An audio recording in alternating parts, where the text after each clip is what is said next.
जन्माद्यस्य यतोऽन्वयादितरतश्चार्थेष्वभिघ्नेश्वराट्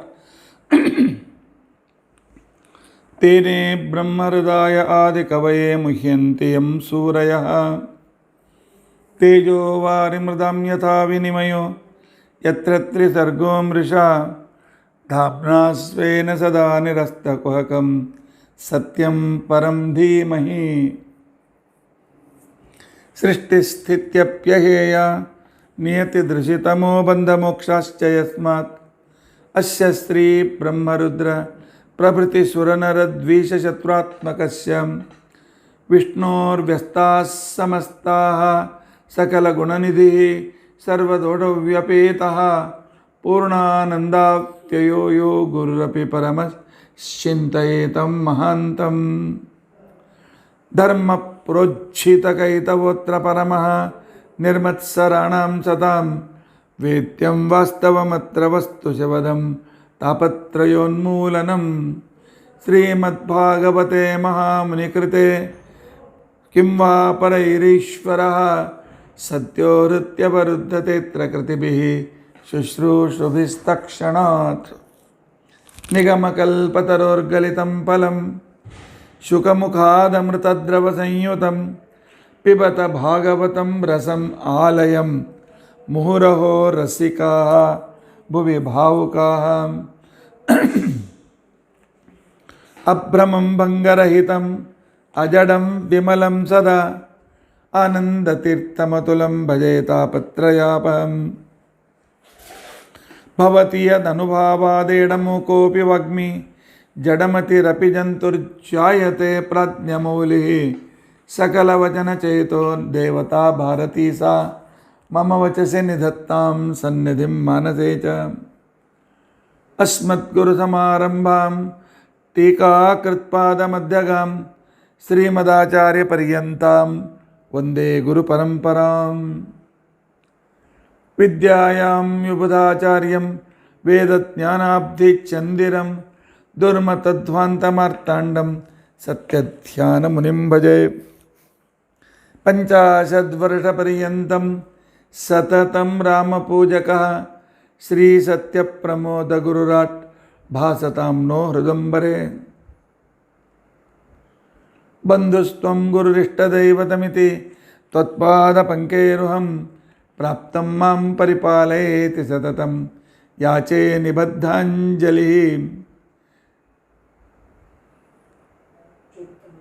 चित्तं मद्गुणदोढचिन्तनविदो नूनं मनं मा कृताः श्रीसत्यात्मगुरो त्वदङ्घ्रियुगलं हित्वा न मे सद्गतिः यैरहं शुकवत् सम्यक् शिक्षितोऽस्मि कृपालुभिः तान् वन्दे धेनुपाचार्यान् तत्त्वज्ञानार्थसिद्धये श्रीगुरुभ्यो नमः हरिः ओं हरिः ओं हरिः ओं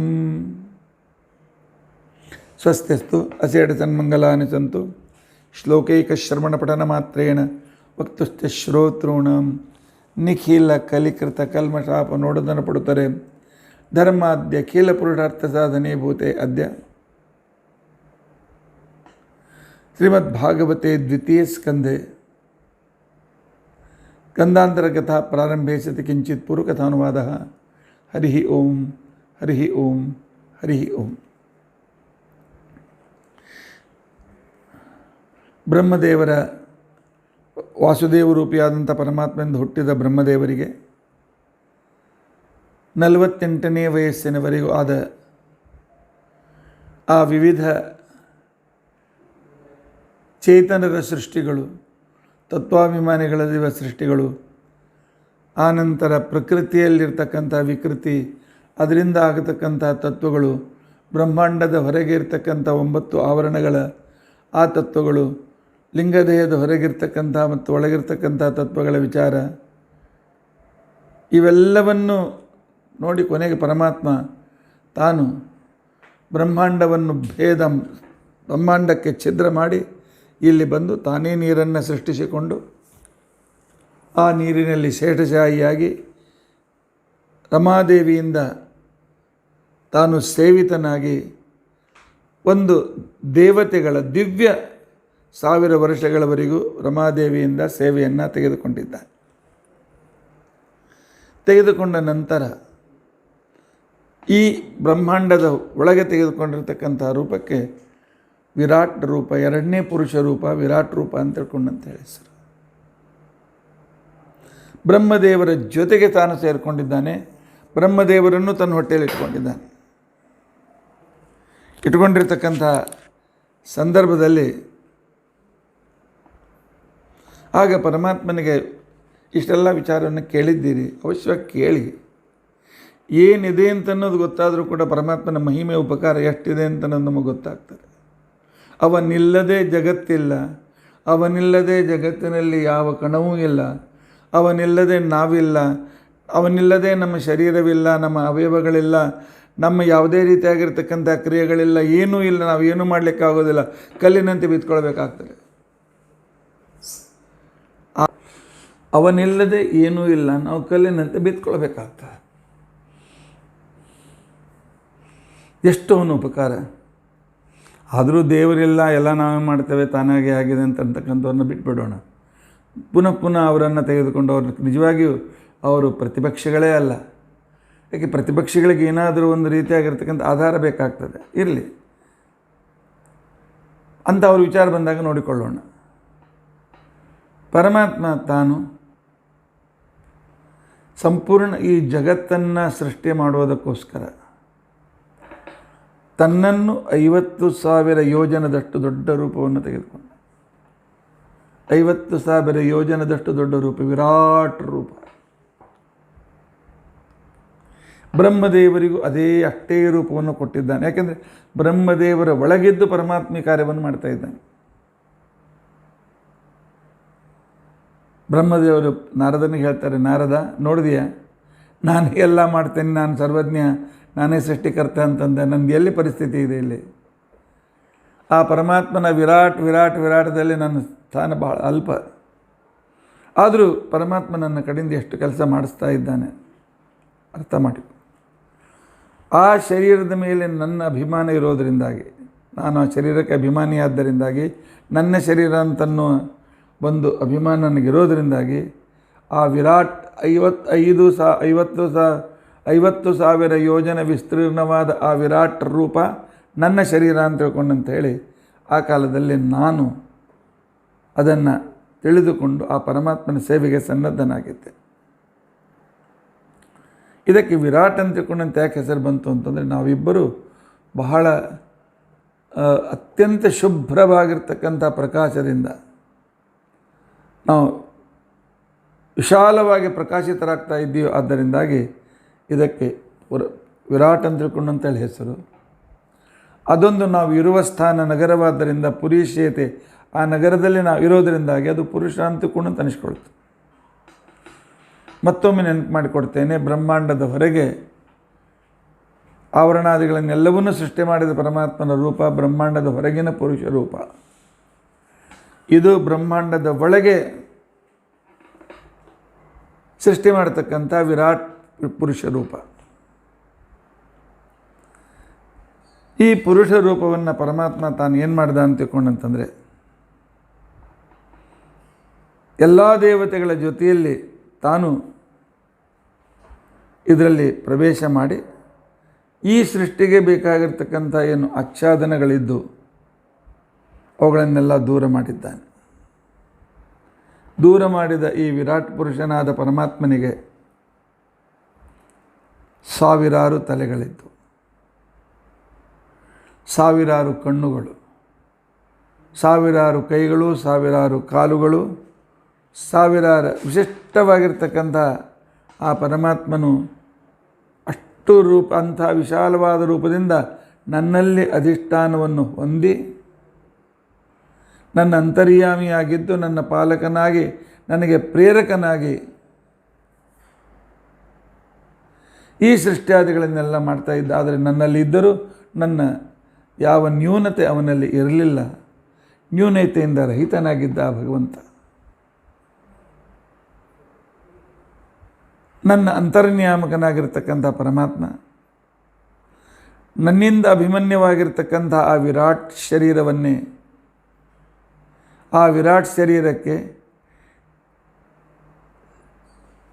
ದೇಹದ ಸೃಷ್ಟಿಗೆ ತೆಗೆದುಕೊಂಡಿರ್ತಕ್ಕಂಥ ಜಡಾಂಶಗಳನ್ನು ಉಪಾದಾನವನ್ನು ಮಾಡಿಕೊಂಡು ಈ ಜಗತ್ತಿನ ಸ್ಥೂಲವಾದ ಜಗತ್ತನ್ನು ಪರಮಾತ್ಮ ಸೃಷ್ಟಿಯನ್ನು ಮಾಡ್ತಾ ಇದ್ದಾನೆ. ಪರಮಾತ್ಮನ ಸೊಂಟದಿಂದ ಆರಂಭ ಮಾಡಿಕೊಂಡು ತಲೆಯವರೆಗಿನ ಭಾಗದಿಂದ ಪರಮಾತ್ಮ ತಾನು ಭೂರ್ಲೋಕ, ಸುವರ್ಲೋಕ, ಮಹರ್ಲೋಕ, ಜನೋಲೋಕ, ತಪೋಲೋಕ, ಸತ್ಯಲೋಕಗಳನ್ನು ಸೃಷ್ಟಿ ಮಾಡ್ತಾನೆ. ಕಟಿಯಿಂದ ಪಾದದವರೆಗೆ ಕೆಳಗಿನ ಅತಲ, ವಿತಲ, ಸುತಲ, ತಲಾತಲ, ರಸಾತಲ, ಪಾತಾಳಗಳನ್ನು ಸೃಷ್ಟಿ ಮಾಡ್ತಾನೆ. ಇವೆಲ್ಲ ಬ್ರಹ್ಮಾಂಡದ ಒಳಗಿನ ಸೃಷ್ಟಿಗಳು. ನೆನಪಿನಿಟ್ಟುಕೊಳ್ಳೋಣ. ನಾರದ ಆ ವಿರಾಟ್ ಶರೀರದಿಂದ ಸತ್ಯಲೋಕ ಉಂಟಾಯಿತು. ಆ ತಲೆಯಿಂದ ಸತ್ಯಲೋಕ ಉಂಟಾಯಿತು. ಆ ವಿರಾಟ್ ಶರೀರದ ಕಣ್ಣಿನಿಂದ ತಪೋಲೋಕ, ಕುತ್ತಿಗೆಯಿಂದ ಜನೋಲೋಕ, ಎದೆಯಿಂದ ಮಹರ್ಲೋಕ, ಆನಂತರ ಎದೆ ಭಾಗದ ಹೃದಯದಿಂದ ಸುವರ್ಲೋಕ, ನಾಭಿಯಿಂದ ಭುವರ್ಲೋಕ, ಆನಂತರ ಕಾಲಿನಿಂದ ಭೂಲೋಕ. ಅದೇ ರೀತಿಯಾಗಿ ಮತ್ತೆ ಕಟಿಯಿಂದ, ಸೊಂಟದಿಂದ ಅತಲ, ತೊಡೆಗಳಿಂದ ವಿತಲ, ಮೊಳಕಾಲುಗಳಿಂದ ಸುತಲ, ಆನಂತರ ಮೊಳಕಾಲದ ಕೆಳಗಿನ ಭಾಗದಿಂದ ತಲಾತಲ, ಕಾಲಿನ ಮೇಲ್ಭಾಗದಿಂದ ರಸಾತಲ, ಅಂಗಾಲಿನಿಂದ ಕಾಲಿನ ಕೆಳಗಿನ ಅಂಗಾಲಿನಿಂದ ಪಾತಾಳವನ್ನು ಸೃಷ್ಟಿ ಮಾಡಿದ. ಸೃಷ್ಟಿ ಮಾಡಿದಾಗ ಇದನ್ನು ಸೃಷ್ಟಿ ಮಾಡುವ ಸಾಮರ್ಥ್ಯ ನನಗೆ ಕೊಟ್ಟ. ಈ ಪರಮಾತ್ಮನು ಸೃಷ್ಟಿ ಮಾಡುವ ಈ ಒಂದೆಲ್ಲ ಉಪಾದಾನ ಕಾರಣಗಳನ್ನು ತೆಗೆದುಕೊಂಡು ಸೃಷ್ಟಿ ಮಾಡುವ ಸಾಮರ್ಥ್ಯ ನನಗೆ ಬಂದದ್ದು ನನ್ನ ಸ್ವಂತ ಸಾಮರ್ಥ್ಯದಿಂದ ಅಲ್ಲ.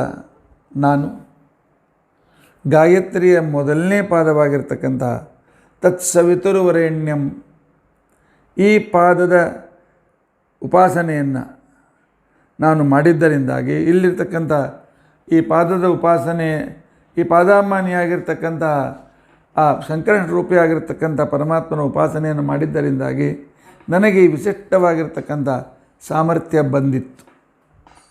ಕಲ್ಪನೆ ಮಾಡಿಕೊಳ್ಳಿ, ಗಾಯತ್ರಿ ಮಂತ್ರದ ಸಾಮರ್ಥ್ಯ ಎಷ್ಟಿದೆ ಅಂತ ತಿಳ್ಕೊಂಡಂತೆ. ಆಗ ಪರಮಾತ್ಮ ಅನೇಕ ದೇವತೆಗಳನ್ನು ಆ ವಿರಾಟ್ ರೂಪದಿಂದ ನನ್ನ ಒಳಗಿದ್ದು ಸೃಷ್ಟಿಯನ್ನು ಮಾಡ್ತಾನೆ. ತಲೆಯಿಂದ ಅಗ್ನಿ ಮತ್ತು ದ್ವಿಲೋಕಗಳನ್ನು ಸೃಷ್ಟಿ ಮಾಡ್ತಾನೆ, ಆಕಾಶದಲ್ಲಿರ್ತಕ್ಕಂಥ ಲೋಕಗಳನ್ನು. ಮುಖದಿಂದ ಅಗ್ನಿ ಮತ್ತು ಇಂದ್ರ ವೇದಗಳನ್ನು ಸೃಷ್ಟಿ ಮಾಡ್ತಾನೆ. ಪ್ರಾಣದಿಂದ ವಾಯು ಮತ್ತು ಅಂತರಿಕ್ಷಗಳನ್ನು ಸೃಷ್ಟಿ ಮಾಡ್ತಾನೆ. ಇವೆಲ್ಲ ಜಗತ್ತಿನಲ್ಲಿ ಇವೆಲ್ಲ ಇರ್ತಕ್ಕಂಥವುಗಳು. ಡಾರ್ವಿನ್ ಥಿಯರಿ, ಲಾಮಾರ್ಕ್ ಥಿಯರಿ ಕಲ್ಪನೋಸ್ಕೃತ ಮಾಡಲಿಕ್ಕೆಲ್ಲ ಇವರು ಎಲ್ಲಿಂದ ಇವೆಲ್ಲ ಹುಟ್ಟಿತು ಅಂತ ತಿಳ್ಕೊಂಡು ಅಂತೇಳಿ. ಪ್ರಾಣತತ್ವದಿಂದ ವಾಯು ಮತ್ತು ಅಂತರಿಕ್ಷ, ಕಣ್ಣುಗಳಿಂದ ಸೂರ್ಯ, ಚಂದ್ರ, ದ್ವಿಲೋಕಗಳು, ಕಿವಿಗಳಿಂದ ಚಂದ್ರ ಮತ್ತು 10 ದಿಕ್ಕುಗಳು, ಮನಸ್ಸಿನಿಂದ ಚಂದ್ರ ಮತ್ತು ಅಪ್ಶಬ್ದಿತ ದೇವತೆಗಳು, ನಾಭಿಯಿಂದ ಅಂತರಿಕ್ಷ, ಹೃದಯದಿಂದ ವಿಶ್ವ, ಪಾದದಿಂದ ಪೃಥ್ವಿ, ಬಾಹುಗಳಿಂದ ಇಂದ್ರಾದಿ ಲೋಕಪಾಲಕರು, ಕಿವಿಯ ಗೋಲಕದಿಂದ ದಿಕ್ಕುಗಳನ್ನು, ಶ್ರೋತ್ರೇಂದ್ರಿಯದಿಂದ ಶಬ್ದವನ್ನು, ನಾಸಿಕಾದಿಂದ ಅಶ್ವಿನಿ ದೇವತೆಗಳು ಮತ್ತು ನಾಸತ್ಯ ದಸರನ್ನು, ಘ್ರಾಣೇಂದ್ರಿಯದಿಂದ ಗಂಧವನ್ನು, ಮುಖದಿಂದ ಅಗ್ನಿಯನ್ನು, ಅಕ್ಷಿಯ ಕಣ್ಣಿನ ಗೋಲೋಕದಿಂದ ಅಗ್ನಿ ಅಂದದಿಂದ ಸೂರ್ಯನನ್ನು, ಆನಂತರ ಅಲ್ಲಿಯ ಗೋಲಕದಿಂದ ದ್ವಿಲೋಕವನ್ನು, ರೆಪ್ಪೆಗಳಿಂದ ಮನುಷ್ಯರ ಮತ್ತು ದೇವತೆಗಳ ಹಗಲು ರಾತ್ರಿಗಳನ್ನು, ಆನಂತರ ತನ್ನ ಹುಬ್ಬುಗಳನ್ನು ತಾನು ಚಾಲನೆ ಮಾಡೋದರಿಂದ ಭ್ರುಕುಟಿ ಕಟಾಕ್ಷದಿಂದ ಬ್ರಹ್ಮಪದವನ್ನು, ಆನಂತರ ಜಿಹ್ವೆಗೆ ಅಧಿಷ್ಠಾನವಾಗಿರ್ತಕ್ಕಂಥ ಕಿರುನಾಲಿಗೆಯಿಂದ ಅಪ್ ನೀರನ್ನು, ಜಿಹ್ವೇಂದ್ರಿಯದಿಂದ ಸಿಹಿ ಖಾರ ಕಹಿ ಇತ್ಯಾದಿ ರಸಗಳನ್ನು, ತನ್ನ ವಾಣಿಯಿಂದ ಗಾಯತ್ರಿಯಾದಿ ಛಂದಗಳನ್ನು, ತನ್ನ ಹಲ್ಲುಗಳಿಂದ ಕೋರೆ ಹಲ್ಲುಗಳಿಂದ ಸೂರ್ಯ ಮತ್ತು ಚಂದ್ರರನ್ನು, ಹಲ್ಲುಗಳಿಂದ ನಕ್ಷತ್ರ ಸಮೂಹವನ್ನು, ನಗುವಿನಿಂದ ಮೋಹನ ಶಕ್ತಿಯನ್ನು, ಭ್ರೂಕಟಾಕ್ಷದಿಂದ ಹುಬ್ಬು ಹಾರಿಸುವಿಕೆಯಿಂದ ಅಸೀಮಿತವಾದ ಸೃಷ್ಟಿಯನ್ನು, ಮೇಲಿನ ತುಟಿಯಿಂದ ಲಜ್ಜೆಯನ್ನು, ಕೆಳಗಿನ ತುಟಿಯಿಂದ ಲೋಭವನ್ನು, ತನ್ನ ಎದೆಯ ಎರಡೂ ಭಾಗದಿಂದ ಸ್ತನಭಾಗದಿಂದ ಧರ್ಮವನ್ನು, ಬೆನ್ನಿನ ಭಾಗದಿಂದ ಅಧರ್ಮವನ್ನು, ಗುಹ್ಯೇಂದ್ರಿಯದಿಂದ ಮೇಢ್ರವನ್ನು, ವೃಷಣಗಳಿಂದ ಮಿತ್ರ ಮತ್ತು ವರುಣರನ್ನು, ಅಸ್ಥಿಗಳಿಂದ ಪರ್ವತಗಳನ್ನು, ನಾಡಿಯಿಂದ ನದಿಗಳನ್ನು, ರೋಮದಿಂದ ವೃಕ್ಷಗಳನ್ನು, ವೀರ್ಯದಿಂದ ಅನ್ನವನ್ನು, ಶ್ವಾಸದಿಂದ ಮಾತರಿಶ್ವನಾಮಕನಾಗಿರ್ತಕ್ಕಂಥ ವಾಯುವನ್ನು, ಗತಿಯಿಂದ ಹರಿಯತಕ್ಕಂಥ ವಾಯುವನ್ನು, ಬೀಸ್ತಕ್ಕಂಥ ವಾಯುವನ್ನು, ಕ್ರಿಯಾಯೋಗದಿಂದ ಸತ್ವಾದಿ ಗುಣಗಳನ್ನು, ವಸ್ತ್ರದಿಂದ ಸಂಧಿಕಾಲಗಳನ್ನು ಪರಮಾತ್ಮ ಸೃಷ್ಟಿ ಮಾಡ್ತಾನೆ. ನಾರದ ಕಲ್ಪನೆ ಮಾಡಿಕೊ, ಜಗತ್ತಿನಲ್ಲಿರ್ತಕ್ಕಂಥ ಎಲ್ಲ ಲೋಕಗಳು, ಸೂರ್ಯಚಂದ್ರರು, ಆಕಾಶಕಾಯಗಳು, ನಕ್ಷತ್ರ ಗ್ರಹಗಳು, ಆನಂತರ ಇನ್ನೂ ಅನೇಕ ರೀತಿಯಾಗಿರ್ತಕ್ಕಂತಹ ತಾರೆಗಳು ಇತ್ಯಾದಿಗಳೆಲ್ಲವೂ ನನ್ನಲ್ಲಿದ್ದು ನನ್ನ ಆ ವಿರಾಟ್ ಶರೀರದಿಂದ ಪರಮಾತ್ಮ ಸೃಷ್ಟಿ ಮಾಡ್ತಾನೆ. ಮಾಡಿದವನು ಅವನು, ಕೀರ್ತಿ ಕೊಟ್ಟದ್ದು ನನಗೆ. ಇದೇ ಭಗವಂತನ ಒಂದು ವೈಶಿಷ್ಟ್ಯ. ನಮ್ಮಲ್ಲಿದ್ದು ನಮ್ಮಿಂದ ಮಾಡಿಸಿ ನಾವು ಮಾಡಿದ್ದೇವೆ ಅಂತ ತಿಳ್ಕೊಂಡು ಅಂಥೇಳಿ ಅನ್ನುವ ಕೀರ್ತಿ ಕೊಡ್ತಾನೆ. ಆದರೆ ಮೂಢರಾದ ನಾವು ನಾವೇ ಮಾಡಿದ್ದೇವೆ ಅಂತ ತಿಳ್ಕೊಂಡು ಅಂತೇಳಿ ಸ್ವಕರ್ತೃತ್ವಾಭಿಮಾನದಿಂದ ಈ ಸಂಸಾರದಲ್ಲಿ ನಾವು ಸಿಲುಕಿ ಬೀಳ್ತೇವೆ. ನಾರದ ತನ್ನ ಹೃದಯದಿಂದ ಮೂಲ ಪ್ರಕೃತಿಯನ್ನು ಸೃಷ್ಟಿ ಮಾಡ್ತಾನೆ, ಮನಸ್ಸಿನಿಂದ ಚಂದ್ರನನ್ನು, ಬುದ್ಧಿಯಿಂದ ವಿಜ್ಞಾನ ಶಕ್ತಿಯನ್ನು, ಅಂತಃಕರಣದಿಂದ ರುದ್ರದೇವರನ್ನು ಸೃಷ್ಟಿ ಮಾಡ್ತಾನೆ. ಅಂದರೆ ಮನಸ್ಸು, ಇಂದ್ರಿಯಗಳು, ಅಂತಃಕರಣ ಇವು ಕೂಡ ಆ ಪರಮಾತ್ಮನಿಂದಲೇ ಸೃಷ್ಟಿಯಾಗಿವೆ. ಇಲ್ಲದೇ ಇದೆ ಇದನ್ನು ಸೃಷ್ಟಿ ಮಾಡಿದವರು ಯಾರು ಹೇಳ್ತೀರಾ? ಸುಮ್ಮನೆ ಇವೆಲ್ಲ ಒಂದು ಕಲ್ಪನೆ ಅಥವಾ ಮೈಥಾಲಿಕ್ ಒಂದು ಅದ್ಭುತ ಕಲ್ಪನೆ ಅಂತ ಅನ್ಬೇಡಿ. ಇವೇ ವಸ್ತುಗಳು ಇವೆ ಅಂತಂದಮೇಲೆ ಅದನ್ನು ಹುಟ್ಟಿಸಿದವನಿದ್ದಾನೆ. ತಾನಾಗಿ ಹುಟ್ಟಿವೆ ಅಂತ ತಿಳ್ಕೊಂಡಂತ ಅನ್ನೋದು ಕೇವಲ ಹೈಪೋಥಿಸಿಸ್. ಪರಮಾತ್ಮನು ಈ ವಿರಾಟ್ ರೂಪದ ಶರೀರದಿಂದ ಭಗವಂತ ಆ ಉಗುರುಗಳಿಂದ ಕುದುರೆ, ಎತ್ತು ಇತ್ಯಾದಿ ಪ್ರಾಣಿಗಳನ್ನು ಹುಟ್ಟಿಸ್ತಾನೆ. ಅಂಗುಲಿಯ ಪರ್ವದಿಂದ ನಮಗೆ ಉಪಯುಕ್ತವಾದ ಪಶುಗಳನ್ನು ಹುಟ್ಟಿಸ್ತಾನೆ. ಯಾವಾಗ ಪರಮಾತ್ಮ ಉಚ್ಚಾರಣೆ ಮಾಡ್ತಾನೆ ಆಗ ಲೌಕಿಕ ವೈದಿಕ ಭಾಷೆಗಳ ಮೂಲ ಭಾಷೆಗಳು ಹುಟ್ಟಿವೆ. ಇವತ್ತಿಗೂ ಜಗತ್ತಿನ ಯೂನಿವರ್ಸಿಟಿಗಳಲ್ಲಿ ಭಾಷಾಶಾಸ್ತ್ರದಲ್ಲಿ ಭಾಷೆ ಹೇಗೆ ಹುಟ್ಟಿತು, ಶಬ್ದಗಳು ಹೇಗೆ ಹುಟ್ಟಿದವು, ಅದರ ಅರ್ಥ ಹೇಗೆ ಗೊತ್ತಾಯಿತು ಎಲ್ಲ ಇನ್ನೂ ಕಲ್ಪನೆ ಮಾಡ್ತಾ ಇದ್ದಾರೆ. ಪರಮಾತ್ಮನ ಬುದ್ಧಿಯಿಂದ ಮನು ಹುಟ್ಟಿದ, ಸ್ವಯಂಭವ ಮತ್ತು ವಾಯುದೇವರು, ಅದಕ್ಕೋಸ್ಕರ ಇವರ ಜ್ಞಾನ ದೇವತೆಗಳು. ಪರಮಾತ್ಮನ ನಿರಾಸದಿಂದ ಶರೀರದಿಂದ ಹೊರಡ್ತಕ್ಕಂಥ ಬೆವರು ಇತ್ಯಾದಿಗಳು ಏನು ಶರೀರದಿಂದ ಹೊರಡ್ತವೆ ಅವುಗಳಿಂದ ಪ್ರಿಯವ್ರತಾದಿ ಚಕ್ರವರ್ತಿಗಳು ಹುಟ್ಟಿದರು. ಆ ವಿರಾಟ್ ರೂಪದ ಸ್ವರದಿಂದ ಸ್ಮೃತಿ, ಗಂಧರ್ವರು, ವಿದ್ಯಾಧರರು, ಚಾರಣರು, ಅಪ್ಸರರು, ಯಾಕೆ ಅವರೆಲ್ಲ ಸಂಗೀತ ಇತ್ಯಾದಿಗಳ ಅಭಿಮಾನಿ ದೇವತೆಗಳು. ಪರಮಾತ್ಮನ ಪರಾಕ್ರಮದಿಂದ ಅಸುರರ ಸಮೂಹ ಹುಟ್ಟಿತು. ಆ ವಿರಾಟ್ ರೂಪ ಶರೀರದ ನಾನು ಹೇಳುವಾಗ ಪರಮಾತ್ಮ ನನ್ನಿಂದ ವಿರಾಟ್ ರೂಪದಿಂದ ಅಂತ ಈ ಶಬ್ದಗಳನ್ನು ಬದಲಾಯಿಸ್ತಾ ಇರ್ತಾನೆ. ನನ್ನಿಂದ ಅಂತಂದರೆ ಬ್ರಹ್ಮದೇವರು ತಮ್ಮ ಶರೀರದಿಂದ ಅಂತ ಅರ್ಥ, ಆ ವಿರಾಟ್ ಶರೀರದಿಂದ ಅಂತ ಅರ್ಥ. ಪರಮಾತ್ಮನಿಂದ ಅಂದರೆ ಒಳಗಿದ್ದ ಭಗವಂತನು ಆ ವಿರಾಟ್ ಶರೀರದಿಂದ ಅಂತ ಅರ್ಥ. ಹೇಳುವಾಗ ಹಿಂದೆ ಮುಂದೆ ಆಗ್ತದೆ, ಅದರ ಕಡೆ ಲಕ್ಷ್ಯ ಕೊಡಿ. ತನ್ನಲ್ಲಿರ್ತಕ್ಕಂಥ ರೇತಸ್ಸಿನ ಗುಣದಿಂದ ಸ್ವಹ ಸ್ವಧ ಇಬ್ಬರು ದೇವತೆಗಳು. ಸ್ವಹ ದೇವತೆಗಳಿಗೆ ಅನ್ನವನ್ನು ಮುಟ್ಟಿಸ್ತಕ್ಕಂಥವರು, ಸ್ವಧ ಪಿತೃದೇವತೆಗಳಿಗೆ ಅನ್ನವನ್ನು ಮುಟ್ಟಿಸ್ತಕ್ಕಂಥವರು ಅವರಿಬ್ಬರು ಹುಟ್ಟಿದ್ದಾರೆ. ಮಧ್ಯ ಪರಮಾತ್ಮ ವಿರಾಟ್ ಶರೀರದ ಮಧ್ಯದಿಂದ ಹವ್ಯಗಳು, ಹವನೀಯ ದ್ರವ್ಯಗಳು, ಯಾವುದರಿಂದ ಹೋಮ ಮಾಡ್ತೇವೆ ಅಂಥ ದ್ರವ್ಯಗಳು. ಆ ದ್ರವ್ಯಗಳಲ್ಲಿ ಕೂಡ ವೈಶಿಷ್ಟ್ಯ ಇದೆ. ಯಾವುದೋ ದ್ರವ್ಯ ತಂದು ಹಾಕೋದಿಲ್ಲ. ಅಂಗಡಿಗೆ ಹೋದ ಒಂದು 20 ಸಾಮಾನು ತಂದು ಬೆಂಕಳಿಗೆ ಹಾಕಿದ, ಇಲ್ಲ. ಮುಖ್ಯವಾದ ದ್ರವ್ಯ ಆಜ್ಯ, ದೇವತೆಗಳಿಗೆ ಪ್ರಿಯವಾದ ಆಹಾರ. ಯಾಕೆ? ಆ ಆಜ್ಯದ ಸೂಕ್ಷ್ಮಾಂಶಗಳು ಹೋಗಿ ಮೋಡದಲ್ಲಿ ಸೇರಿಕೊಳ್ತವೆ.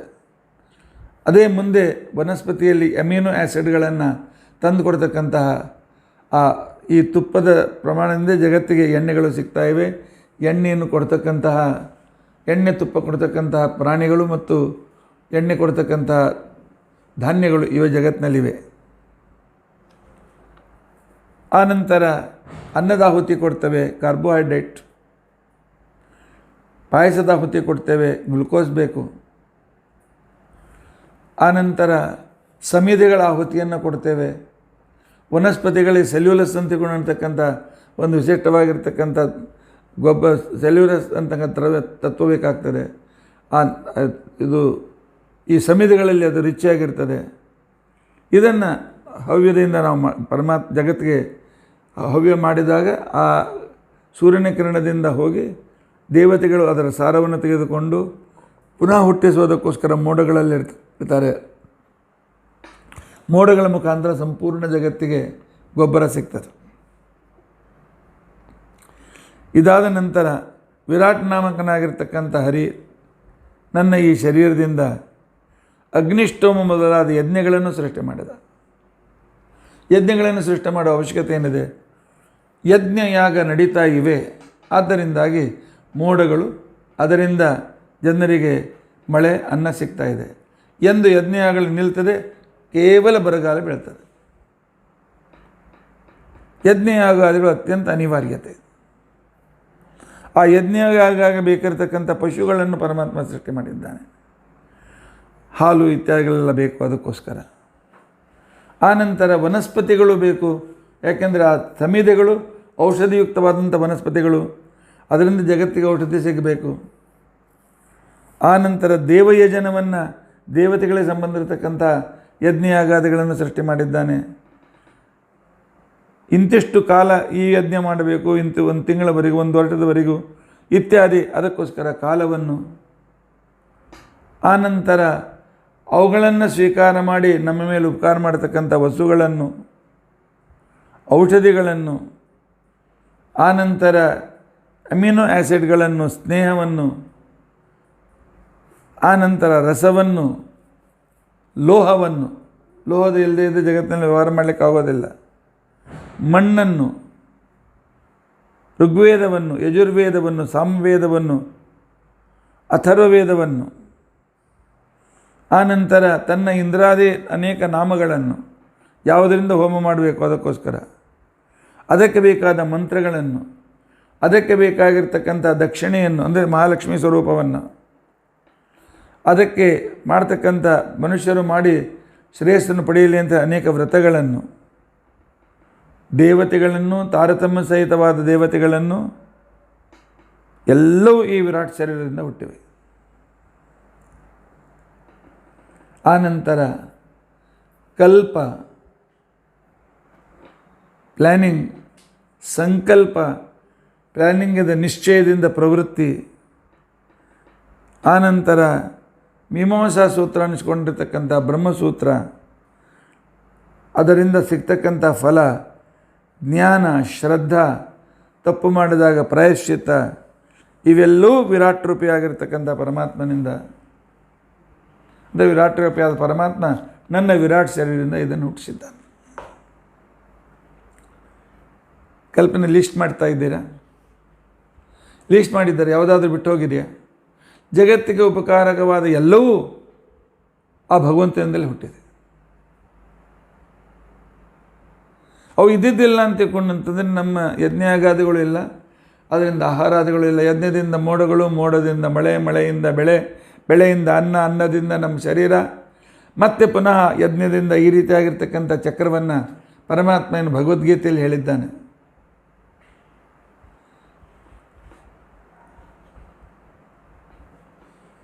ಯಜ್ಞಾತ್ ಭವತಿ ಪರ್ಜನ್ಯ, ಪರ್ಜನ್ಯಾದ್ ಅನ್ನ ಸಂಭವ, ಅನ್ನಾತ್ ಭವಂತಿ ಭೂತಾನಿ, ಯಜ್ಞ ಕರ್ಮ ಸಮುದ್ಭವ. ಈ ಶ್ಲೋಕದಲ್ಲಿ ಇದನ್ನು ವಿಸ್ತಾರವಾಗಿ ಪರಮಾತ್ಮ ನಮಗೆ ತಿಳಿಸಿಕೊಟ್ಟಿದ್ದಾನೆ. ಈ ಹುಟ್ಟಿದ ಎಲ್ಲ ಪದಾರ್ಥಗಳಿಗೆ ಕೆಲವು ಪರಮಾತ್ಮನಿಂದ, ಈ ನನ್ನಿಂದ ಪರಮಾತ್ಮನಿಂದ ನಿಯಮವಾಗಿವೆ, ಕೆಲವು ನಮ್ಮ ಆಶ್ರಯವನ್ನು ಪಡೆದಿವೆ. ಅಷ್ಟೇ ಅಲ್ಲ, ಪರಮಾತ್ಮನ ಅಧೀನವಾಗಿ ನಾವೆಲ್ಲರೂ ಈ ಕ್ರಿಯೆಗಳನ್ನು ಮಾಡ್ತಾಯಿದ್ದೇವೆ. ಅವನ ಅಧೀನ ಇಲ್ಲದೇ ಇದ್ದರೆ ಏನು ಮಾಡಲಿಕ್ಕಾಗೋದಿಲ್ಲ. ಇಷ್ಟು ಉಪಕಾರ ಪರಮಾತ್ಮ ನಮ್ಮ ಮೇಲೆ ಮಾಡಿದ್ದಾನೆ. ಮತ್ತು ಇವೆಲ್ಲ ಯಜ್ಞಾಗಾದಿಗಳನ್ನು ಮಾಡಬೇಕು, ರಕ್ಷಣೆ ಮಾಡಬೇಕು ಅಂಥೇಳಿ ಸೂಕ್ಷ್ಮವಾಗಿ ತನ್ನ ಮೂಲ ರೂಪದಿಂದ ಹುಟ್ಟಿಸಿದ ಮುಖದಿಂದ ಬ್ರಾಹ್ಮಣರನ್ನು ಹುಟ್ಟಿಸ್ತಾನೆ. ತಾತ್ಪರ್ಯ ಮುಖದ ಕಾರ್ಯವನ್ನು ನೀವು ಮಾಡಿರಿ ಅಂತ ತಿಳ್ಕೊಂಡು ಅಂಥೇಳಿ ಯಜನ ಯಾಜನ, ಅಧ್ಯಯನ ಅಧ್ಯಾಪನ, ಜ್ಞಾನ ಪ್ರತಿಗ್ರಹಗಳನ್ನು ಮಾಡಿರಿ ಅಂತ ತಿಳ್ಕೊಂಡು ಅಂಥೇಳಿ ಭುಜಗಳಿಂದ ಕ್ಷತ್ರಿಯರನ್ನು ಹುಟ್ಟಿಸಿದ್ದಾನೆ. ಜಗತ್ತಿನ ಸಜ್ಜನ ಸಂರಕ್ಷಣೆ ಮಾಡಿ ದುಷ್ಟರನ್ನು ನಿಗ್ರಹ ಮಾಡಿ ಅಂತ ತಿಳ್ಕೊಂಡು ಅಂಥೇಳಿ ಅನ್ನುವ ಆ ಒಂದು ವಿಶಿಷ್ಟವಾಗಿರ್ತಕ್ಕಂಥ ಕಾರ್ಯವನ್ನು ಕೊಟ್ಟು ಹುಟ್ಟಿಸಿದ್ದಾನೆ. ವ್ಯಾಪಾರಿಗಳಿಗೆ ಕೃಷಿ, ವಾಣಿಜ್ಯ, ಗೋರಕ್ಷ, ಕೃಷಿಯನ್ನು ಮಾಡಿ ಬೆಳೆಯನ್ನು ಮಾಡಿ ವ್ಯಾಪಾರದಿಂದ ಜಗತ್ತಿಗೆ ಜನರಿಗೆಲ್ಲ ಪದಾರ್ಥಗಳನ್ನು ಮುಟ್ಟಿಸಿರಿ, ಗೋಗಳನ್ನು ಪರಿಪಾಲನೆ ಮಾಡಿರಿ ಅಂತ ತಿಳ್ಕೊಂಡು ಅಂಥೇಳಿ ವೈಶ್ಯರಿಗೆ ಹೇಳಿದರೆ 3 ಜನರಿಗೆ ಬೇಕಾದ ಎಲ್ಲ ಅನುಕೂಲತೆಗಳನ್ನು ಮಾಡಿಕೊಡು ಅಂತ ತಿಳ್ಕೊಂಡು ಅಂಥೇಳಿ ಪಾದದಿಂದ ಹುಟ್ಟಿಸಿದ ಶೂದ್ರರಿಗೆ ಜವಾಬ್ದಾರಿಯನ್ನು ಪರಮಾತ್ಮ ಒಪ್ಪಿಸಿದ್ದಾನೆ. ಎಲ್ಲವೂ ಭಗವಂತನ ಅಂಗದಿಂದ ಹುಟ್ಟಿರ್ತಕ್ಕಂಥ ವರ್ಣಗಳೇ, ಎಲ್ಲವೂ ಅವನ ಅಧೀನಗಳೇ, ಎಲ್ಲವೂ ಅವನ ಸನ್ನಿಧಾನದಿಂದ ಯುಕ್ತವಾಗಿರ್ತಕ್ಕಂಥವುಗಳೇ. ತೊಡೆಗಳಿಂದ ವೈಶ್ಯರನ್ನು ಆಯಿತು. ಇನ್ನು ಅವರಿಗೆ ಬ್ರಾಹ್ಮಣರಿಗೆ ಅಭಿಮಾನಿಯಾಗಿರ್ತಕ್ಕಂಥ ಋಷಿ ಭೃಗು, ಕ್ಷತ್ರಿಯರಿಗೆ ಅಭಿಮಾನಿಯಾಗಿರ್ತಕ್ಕಂಥ ದೇವತೆ ಸ್ವಯಂಭೂಮನು, ವೈಶ್ಯರಿಗೆ ಅಭಿಮಾನಿಯಾಗಿರ್ತಕ್ಕಂಥವನು ಪರಮಾತ್ಮ ಸ್ವತಃ ವಾಸುದೇವ, ಶೂದ್ರರಿಗೆ ಅಭಿಮಾನಿಯಾಗಿರ್ತಕ್ಕಂಥ ಪರಮಾತ್ಮ ಕೃತ್ಯದೇವ. ಈ ರೀತಿಯಾಗಿ ಅವರವರಿಗೆ ಅಭಿಮಾನಿಯಾಗಿ ಅವರಲ್ಲಿ ನಿಂತುಕೊಂಡು ಅವರ ಕಡೆಯಿಂದ ಎಲ್ಲ ಕಾರ್ಯವನ್ನು ಮಾಡಿಸ್ತಾ ಇದ್ದಾನೆ.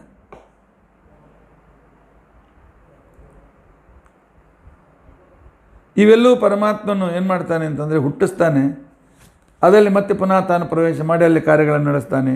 ಹೀಗಾಗಿ ಈ ಪರಮಾತ್ಮನ ವಿರಾಟ್ ಶರೀರ, ಅದರಿಂದ ಹುಟ್ಟಿದ ವಸ್ತುಗಳು, ಇವೆಲ್ಲವೂ ಕೂಡ ಪರಮಾತ್ಮನ ಒಂದು ವಿಶಿಷ್ಟವಾಗಿರ್ತಕ್ಕಂಥ ಸನ್ನಿಧಾನಯುಕ್ತವಾಗಿರ್ತಕ್ಕಂಥ ರೂಪಗಳೇ. ಈ ಸೃಷ್ಟಿಗೆ ವೈರಾಜಕಲ್ಪ ಅಂತ ತಿಳ್ಕೊಂಡು ಅಂತೇಳಿ ಕರೀತಾರೆ. ಇಷ್ಟಾದರೂ ಸಹ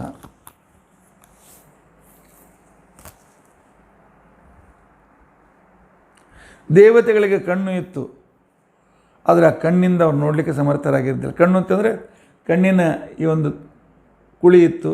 ಇದಕ್ಕೆ ನಾವು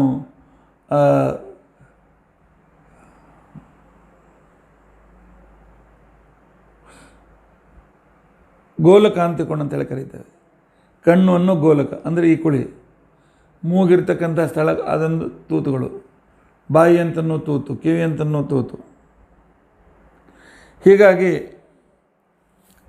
ಕೇಳಲಿಕ್ಕೆ, ನೋಡಲಿಕ್ಕೆ ಎಲ್ಲ ಸಮರ್ಥರಾಗಿರ್ತಕ್ಕಂಥ ದೇವತೆಗಳಿಗೆ ಮತ್ತೆ ಪುನಃ ಅನುಕೂಲ ಮಾಡಿಕೊಡಬೇಕು ಅಂತ ತಿಳ್ಕೊಂಡು ಅಂಥೇಳಿ ನನ್ನ ತಲೆಯನ್ನು ಸೀಳಿ ಪರಮಾತ್ಮ ಒಳಗೆ ಪ್ರವೇಶ ಮಾಡ್ತಾನೆ.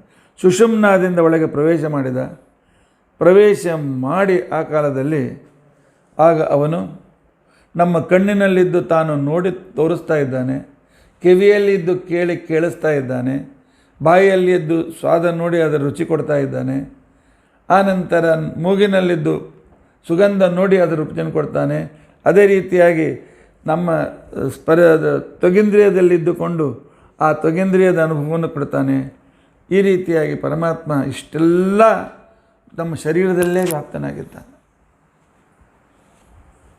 ಆದ್ದರಿಂದಾಗಿ ನಾರದ ನೋಡುವಾಗ ಪರಮಾತ್ಮ ಸೂರ್ಯಾಂತರ್ಗತನಾಗಿದ್ದು ನೋಡಿ ನಮಗೆ ಆ ವಸ್ತುವಿನ ಸುಖದ ಅನುಭವ ಕೊಡ್ತಾ ಇದ್ದಾನೆ. ದಿಗ್ದೇವತೆಗಳ ಅಂತರ್ಯಾಮಿಯಾಗಿದ್ದು ಕೇಳುವ ಸುಖವನ್ನು ಕೊಡ್ತಾ ಇದ್ದಾನೆ. ನಾಲಿಗೆ ರುಚಿಯಿಂದ ಅಲ್ಲಿಯ ದೇವತೆಗಳನ್ನು ತೋರಿಸಿ ತಾನು ಅಲ್ಲಿ ನೋಡಿ ಆ ರುಚಿಯನ್ನು ನಮಗೆ ಕೊಡ್ತಾ ಇದ್ದಾನೆ. ಅಷ್ಟೇ ಅಲ್ಲ, ಅನಿರುದ್ಧಾದಿ ರೂಪಗಳಿಂದ ಪರಮಾತ್ಮ ಜಾಗ್ರತ ಸ್ವಪ್ನ ಸುಷುಪ್ತಿಗಳ ನಿಯಾಮಕನೂ ಆಗಿದ್ದಾನೆ ಪರಮಾತ್ಮ.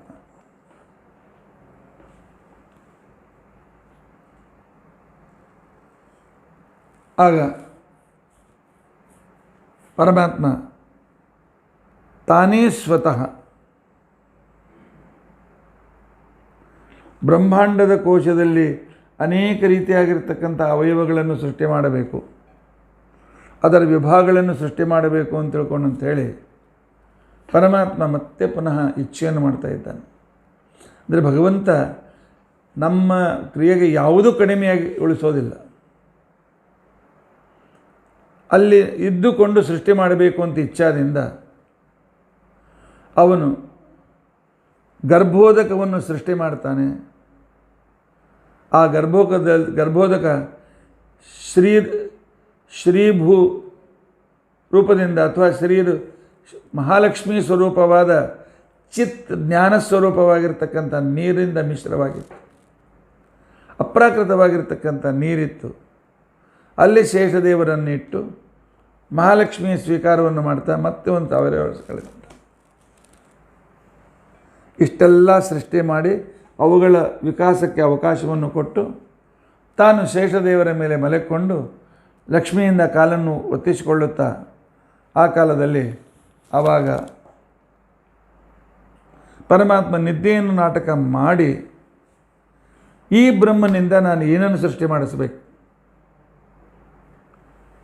ಅಂತ ಹೇಳಿ ಪರಮಾತ್ಮ ಒಂದು ಪ್ಲ್ಯಾನ್ ತಯಾರು ಮಾಡಿದ್ದಾನೆ.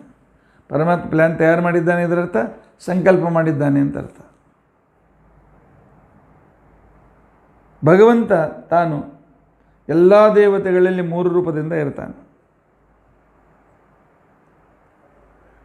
ಒಂದು ಅಧಿದೈವ ರೂಪ, ಇನ್ನೊಂದು ಅಧ್ಯಾತ್ಮ ರೂಪ, ಒಂದು ಅಧಿಭೂತ ರೂಪ.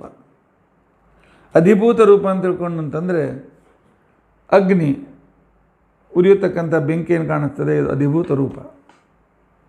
ಅದರ ಒಳಗಿದ್ದು ಕಾರ್ಯವನ್ನು ಮಾಡತಕ್ಕಂಥ ವ್ಯಕ್ತಿ ಅವನು ಅಧಿದೈವ ರೂಪ, ಅಗ್ನಿ ಅಂತಕ್ಕಂಥ ದೇವತೆ. ಅವನ ಒಳಗೆ ವಾಯುವಂತರ್ಗತನಾಗಿ ಇದ್ದು ಪರಶುರಾಮ ರೂಪದಿಂದ ಎಲ್ಲ ಕಾರ್ಯವನ್ನು ಮಾಡತಕ್ಕಂಥ ಅದು ಅಧ್ಯಾತ್ಮ ರೂಪ. ವೇದಗಳಿಗೂ ಇದೇ ರೀತಿಯಾಗಿ ಅರ್ಥವನ್ನು ಮಾಡಬೇಕು ಅಂತ ಅನ್ನೋದನ್ನು ಆಚಾರ್ಯ ತಿಳಿಸಿಕೊಟ್ಟಿದ್ದಾರೆ. ಶಬ್ದಗಳಿಂದ ಆಗುವ ಅರ್ಥ, ಅಲ್ಲಿಂದ ಆ ಶಬ್ದದಿಂದ ವ್ಯಕ್ತವಾಗುವ ದೇವತೆಗಳು, ಅದು ಅಂತರ್ಯಾಮಿಯಾಗಿರ್ತಕ್ಕಂಥ ಪರಮಾತ್ಮ. ಇವುಗಳನ್ನು ಈ ರೀತಿಯಾಗಿ ಅಧ್ಯಾತ್ಮ, ಅಧಿದೇವ, ಅಧಿಭೂತಗಳಲ್ಲಿ ತಾನೇ ಪರಮಾತ್ಮ 3 ರೂಪಗಳಿಂದ ಇದ್ದು ಪ್ರಾಣಾಪಾನಾದಿ ದಶಪ್ರಾಣಗಳಲ್ಲಿ ತಾನು ಸೇರಿಕೊಂಡು ಈ ಸ್ಥೂಲ ಸೃಷ್ಟಿಯನ್ನು ಮಾಡಲಿಕ್ಕೆ ತಾನು ಪ್ರಾರಂಭಿಸ್ತಾನೆ. ನಮ್ಮ ಪ್ರಾಣದಲ್ಲಿ ಆಧಾರನಾಗಿದ್ದದರಿಂದಾಗಿ ಅವನಿಗೂ ಜೀವ ಅಂತ ಹೆಸರು. ದೇಹರೂಪ ಈ ನಗರದಲ್ಲಿದ್ದದರಿಂದಾಗಿ, ಈ ಪುರದಲ್ಲಿದ್ದದರಿಂದಾಗಿ ಅವನಿಗೆ ಪುರುಷ ಅಂತ ತಿಳ್ಕೊಂಡಂತ ಹೇಳಿ ಹೆಸರು. ಆದರೆ ಎಲ್ಲರ ಹೃದಯದಲ್ಲಿದ್ದು ಪರಮಾತ್ಮ ಎಲ್ಲವನ್ನೂ ಪ್ರೇರಣೆ ಮಾಡೋದರಿಂದಾಗಿ ಅವನಿಗೆ ಹೃದಯ ಅಂತೂ ಕೂಡ ಹೆಸರು. ಜೀವ ಪುರುಷ ಹೃದಯ ನಾಮಕನಾಗಿದ್ದ ಪರಮಾತ್ಮ ತಾನು ಸಂಪೂರ್ಣ ನಿಯಮನ ಮಾಡೋದಕ್ಕೋಸ್ಕರ ಹೃದಯದಲ್ಲಿ ತಾನು ಸೇರಿಕೊಂಡಿದ್ದಾನೆ. ನನ್ನ ಶರೀರದಲ್ಲಿ ಅನಿರುದ್ಧ ರೂಪದಿಂದ, ನನ್ನ ಹೃದಯದಲ್ಲಿ ಅನಿರುದ್ಧ ರೂಪದಿಂದ ಇದ್ದಾನೆ. ಯಾವಾಗ ಅನಿರುದ್ಧ ರೂಪದಿಂದ ಪರಮಾತ್ಮ ತಾನು ನನ್ನಲ್ಲಿ ಪ್ರವೇಶ ಮಾಡಿದ, ಆಗ ಆ ಪರಮಾತ್ಮನ ಉದರದಲ್ಲಿರ್ತಕ್ಕಂತಹ ಆ ನಾನೇನಿದ್ದಲ್ಲ, ಈ ವಿರಾಟ್ ರೂಪದ ಶರೀರದ ಉದರದಲ್ಲಿ ನಾನು ಇದ್ದೆ. ನನ್ನಲ್ಲಿ ಜ್ಞಾನ ಇಚ್ಛಾ ಕ್ರಿಯೆಗಳು ಪ್ರಕಟವಾದವು. ಪ್ರಕಟವಾಗಿರ್ತಕ್ಕಂಥ ಸಂದರ್ಭದಲ್ಲಿ ನಮ್ಮ ಈ ಎಲ್ಲ ಸ್ಥೂಲ ಇಂದ್ರಿಯಗಳು ಹುಟ್ಟಿವೆ. ಹೇಗೆ ಡಿಮಾಂಡ್ ಹಾಗೆ ಸಪ್ಲೈ. ಒಳಗಿದ್ದ ಮೊಟ್ಟ ಮೊದಲು ನನಗೆ ಹುಟ್ಟಿದ್ದು, ಗರ್ಭದಲ್ಲಿರ್ತಕ್ಕಂಥ ಶಿವಜಿಗೆ ಮೊದಲು ಹುಟ್ಟುವುದು ಹಸಿವೆ. ನನಗೆ ಆ ಕಾಲದಲ್ಲಿ ಹಸಿವೆ ಹುಟ್ಟಿತು. ಇವೆಲ್ಲ ಹುಟ್ಟೋದಕ್ಕೋಸ್ಕರ ಮೊದಲು 9 ಛಿದ್ರಗಳನ್ನು ಪರಮಾತ್ಮ ಅದನ್ನು ಅಭಿವ್ಯಕ್ತಗೊಳಿಸ್ತಾನೆ. ಯಾವಾಗ ನನಗೆ ಹಸಿವೆ ಹುಟ್ಟಿತೋ ಆ ಕಾಲದಲ್ಲಿ ಹಸಿವೆ ಬಾಯಾರಿಕೆಗಳುಂಟಾದವು. ಆ ಕಾಲದಲ್ಲಿ ಬಾಯಿ ಅಂತಕ್ಕಂಥ ಒಂದು ಛಿದ್ರ ಹುಟ್ಟಿತು.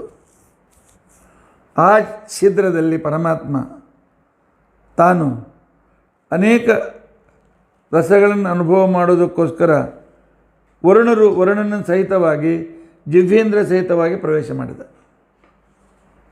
ಜಿಹ್ವೇಂದ್ರ ಸಹಿತವಾಗಿ ಈ ಜಡನಾಲಿಗೆಯಲ್ಲಿ ಪ್ರವೇಶ ಮಾಡಿದಾಗ ವರುಣ ಸಹಿತನಾಗಿ ಆಗ ರುಚಿ ನೋಡುವ ಸಾಧ್ಯತೆ ನನಗಾಯಿತು. ಅದಾದ ನಂತರ ಹಸಿವೆ ಆಯ್ತು ನನಗೆ. ಮೊದಲು ಬಾಯಾರಿಕೆ, ಆ ನಂತರ ಹಸಿವೆ ಆಯಿತು. ಹಸಿವೆ ಆದ ಕ್ಷಣಕ್ಕೇ ನುಂಗಲಿಕ್ಕೆ ಅನುಕೂಲವಾಗಿರ್ತಕ್ಕಂಥ ಕಿರುನಾಲಿಗೆಯಲ್ಲಿ ಪರಮಾತ್ಮ ತಾನು ರಸನೇಂದ್ರಿಯದಿಂದ ನಾಲಿಗೆ ಮತ್ತಲ್ಲಿ ಪ್ರವೇಶ ಮಾಡಿ ನಾನು ಒಳ್ಳೆಯ ರುಚಿ ನೋಡಿ ಒಳಗೆ ನುಂಗುವಂತೆ ಮಾಡ್ತಕ್ಕಂಥ ಅನುಕೂಲವಾದಂಥ ಈ ನಾಲಿಗೆ ಮತ್ತು ಕಿರುನಾಲಿಗೆಗಳನ್ನು ಸೃಷ್ಟಿ ಮಾಡಿದ. ಗುಣಸಹಿತವಾಗಿ, ಮೃತ ಶರೀರದಂತೆಲ್ಲ ಜಡವಾಗಿ ಅಲ್ಲ. ಇದರ ನಂತರ ನನಗೆ ಮಾತನಾಡುವ ಇಚ್ಛೆ ಆಯಿತು. ಮಾತನಾಡುವ ಇಚ್ಛೆ ಆಗಿರ್ತಕ್ಕಂಥ ಸಂದರ್ಭದಲ್ಲಿ ವಾಕ್ ಅಂತಕ್ಕಂಥ ವಾಗೀಂದ್ರಿಯ ಸಹಿತನಾಗಿ ಅಗ್ನಿ ಸಹಿತನಾಗಿ ಒಳಗೆ ನನಗೆ ಪ್ರವೇಶ ಮಾಡಿದ. ಆದ್ದರಿಂದಾಗಿ ನಾನು ಮಾತನಾಡಲಿಕ್ಕೆ ಸಮರ್ಥನಾದೆ.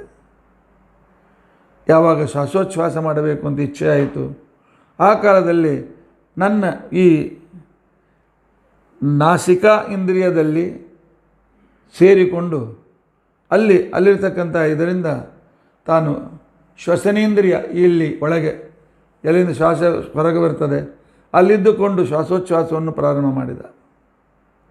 ಯಾವಾಗ ನಾನು ವಾಸನೆ ನೋಡಬೇಕು ಅಥವಾ ಆಘ್ರಾಣಿಸಬೇಕು ಅಂತ ಇಚ್ಛೆ ಮಾಡಿದೆ, ಘ್ರಾಣೇಂದ್ರಿಯದಿಂದ ನನ್ನ ಮೂಗಿನೊಳಗೆ ಪ್ರವೇಶ ಮಾಡಿ ಅಶ್ವಿನಿ ದೇವತೆಗಳ ಜೊತೆಗೆ ಪ್ರವೇಶ ಮಾಡಿ ಆಗ ಇದು ಸುಗಂಧ ದುರ್ಗಂಧ ಅಂತ ತಿಳ್ಕೊಂಡಂಥ ಜ್ಞಾನವನ್ನು ಕೊಟ್ಟ. ನಾನು ನೋಡಬೇಕು ಅಂತ ಇಚ್ಛೆ ಮಾಡಿದಾಗ ಚಕ್ಷುರಿಂದ್ರಿಯ ಸಹಿತನಾಗಿ ಸೂರ್ಯನ ಸಹಿತನಾಗಿ ನನ್ನಲ್ಲಿ ಪ್ರವೇಶ ಮಾಡಿ ನನಗೆ ರೂಪಜ್ಞಾನವನ್ನು ಕೊಟ್ಟ. ಆಗ ನಾನು ನೋಡಲಿಕ್ಕೆ ಪ್ರಾರಂಭ ಮಾಡಿದೆ. ಕೇಳುವ ಇಚ್ಛೆಯಾದಾಗ ತಾನು ದಿಗ್ದೇವತೆಗಳ ಈ ಇಂದ್ರಿಯಗಳಿಂದ ತಾನು ದಿಗ್ದೇವತೆಗಳ ಜೊತೆಯಲ್ಲಿ ಈ ಶ್ರವಣೇಂದ್ರಿಯ ಸಹಿತನಾಗಿ ನನ್ನ ಕಿವಿಯಲ್ಲಿ ಪ್ರವೇಶ ಮಾಡಿ ನನಗೆ ಆ ಕರ್ಣಾಕಾಶದಲ್ಲಿ ಕೇಳುವಂತೆ ಪರಮಾತ್ಮ ಅನುಕೂಲ ಮಾಡಿಕೊಟ್ಟಿದ್ದಾನೆ. ಈ ವಸ್ತು ಮೃದುವಾಗಿದೆಯೋ ಬಿರುಸಾಗಿದೆಯೋ ಅಂತ ಹೇಳಿ ನಾನು ಯಾವಾಗ ನೋಡಬೇಕು ಅಂತ ಬಯಸಿದೆನೋ ಆಗ ತ್ವಗೇಂದ್ರಿಯ ಸಹಿತನಾಗಿ ಪರಮಾತ್ಮ ತಾನು ನನ್ನ ರೋಮಗಳಲ್ಲಿ ಮತ್ತು ಚರ್ಮದ ಅಂಶದಲ್ಲಿ ಪ್ರವೇಶ ಮಾಡಿದ. ಅದರಿಂದ ನನಗೆ ಸ್ಪರ್ಶದ ಜ್ಞಾನವಾಗಲಿಕ್ಕೆ ಪ್ರಾರಂಭವಾಯಿತು. ಯಾವಾಗ ನಾನು ಚಳಿ ಮತ್ತು ಬಿಸಿಲು ಉಷ್ಣತೆಯನ್ನು ಅನುಭವಿಸಬೇಕು ಅಂತ ಪ್ರಯತ್ನ ಮಾಡಿದೆ, ಆಗ ನನ್ನ ತ್ವಗೇಂದ್ರಿಯದ ಅಂಶದಿಂದ ನನ್ನ ಚರ್ಮದಲ್ಲಿ ಸೇರಿಕೊಂಡು ನನ್ನ ಚರ್ಮದಿಂದ ಅವನು ನನಗೆ ಚಳಿ ಬಿಸಿಲು ಸೆಕೆ ಇತ್ಯಾದಿಗಳ ಜ್ಞಾನವನ್ನು ಮಾಡಿಕೊಟ್ಟ. ಯಾವಾಗ ನಾನು ದಾನ ಕೊಡಬೇಕು ಇತ್ಯಾದಿ ಕೈಯಿಂದ ಮಾಡಬೇಕಾದಂಥ ಕ್ರಿಯೆಗಳು, ಪರಮಾತ್ಮ ಕೈಗಳನ್ನು ಹುಟ್ಟಿಸಿದ್ದು ದಾನ ಕೊಡಲಿಕ್ಕೆ, ಇನ್ನೊಬ್ಬರು ಕಪಾಳ ಹೊಡಿಲಿಕ್ಕಲ್ಲ. ಆದರೂ ಈ ಕೈಗಳಿಂದ ಅವನ ಪೂಜೆ, ಆ ದಾನ ಧರ್ಮ ಯಜ್ಞ ಅಗಾದಿಗಳನ್ನು ಮಾಡಬೇಕು ಅಂತ ನಾನು ಯಾವಾಗ ಬಯಸಿದೆ, ಆವಾಗ ಪರಮಾತ್ಮ ತಾನು ಹಸ್ತೇಂದ್ರಿಯದಿಂದ ಸಹಿತನಾಗಿ ದಕ್ಷ ಪ್ರಜಾಪತಿ ಅಂತಕ್ಕಂಥ ಇಂದ್ರ ಸಹಿತವಾಗಿ ನನ್ನ ಈ ಕೈಗಳಲ್ಲಿ ಪರಮಾತ್ಮ ಸೇರಿಕೊಂಡ. ಓಡಾಡುವ ಇಚ್ಛೆಯಾದಾಗಿರ್ತಕ್ಕಂಥ ಸಂದರ್ಭದಲ್ಲಿ ಪರಮಾತ್ಮ ಪಾದ ಅಂತಿಕೊಂಡಂತಕ್ಕಂಥ ಇಂದ್ರಿಯದ ಜೊತೆಯಲ್ಲಿ ಯಜ್ಞ ಹರಿ ಮತ್ತು ಜಯಂತ ಅಂತನ್ನು 3 ರೂಪದಿಂದ ಪ್ರವೇಶ ಮಾಡಿ ನಡೆದಾಡಲಿಕ್ಕೆ ಅನುವನ್ನು ಮಾಡಿಕೊಟ್ಟ. ಯಾವಾಗ ನಾನು ಸಂತಾನೋತ್ಪಾದನೆ ಮಾಡಬೇಕು, ಶರೀರ ಸುಖ ಪಡಬೇಕು ಅಂತಿಕೊಂಡಂತೇಳಿ ಬಯಸಿದನು, ಆಗ ಶಿಷ್ಣ ಮತ್ತು ಉಪಸ್ಥ ರೂಪದಿಂದ ಸಂಯೋಗಕ್ಕೆ ಅನುಕೂಲ ಮಾಡಿಕೊಟ್ಟು ಗರ್ಭಧಾರಣೆಯನ್ನು ಮಾಡತಕ್ಕಂಥ ಒಂದು ಅನುಕೂಲ ಮಾಡಿ ಮಕ್ಕಳನ್ನು ಹುಟ್ಟಿಸುವಂತೆ ಮಾಡಿದ. ಶರೀರದಲ್ಲಿ ಬೇಡಾದ ಪದಾರ್ಥಗಳನ್ನು ನಾನು ಯಾವಾಗ ವಿಸರ್ಜನೆ ಮಾಡಬೇಕು ಅಂತ ಬಯಸಿದೆ, ಆಗ ವಿಸರ್ಜನಾಂಗದಲ್ಲಿ ಗುದ ಅಂತ ಪಾಯು ಅಂತಿಕೊಂಡಂತಕ್ಕಂಥ ಇಂದ್ರಿಯ ಸಹಿತನಾಗಿ ತಾನು ಮಿತ್ರನಾಮಕ ಸೂರ್ಯನಿಂದ ಸಹಿತನಾಗಿ ಒಳಗೆ ಪ್ರವೇಶ ಮಾಡಿ ನನಗೆ ಈ ಶರೀರದ ಎಲ್ಲ ಶುದ್ಧಿ ಆಗುವಂತೆ ಅನುಕೂಲವನ್ನು ಮಾಡಿಕೊಟ್ಟಿದ್ದಾನೆ.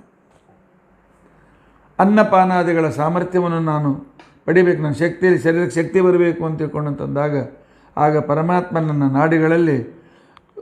ನಾಡಿಗಳಲ್ಲಿ ರುಧಿರ ರೂಪದಿಂದ ಪ್ರವೇಶ ಮಾಡಿ ಅದಕ್ಕೆ ರುಧಿರ ರಕ್ತ ಅಂದರೆ ಯಾವಾಗಲೂ ಹರಿತಕ್ಕಂಥ ಒಂದು ಗುಣಧರ್ಮವನ್ನು ಕೊಟ್ಟು ನನ್ನ ಶರೀರದಲ್ಲಿ ಯಾವ ಕಾಲದಲ್ಲಿಯೂ ಶಕ್ತಿ ಬರುವಂತೆ ಮಾಡಿದ.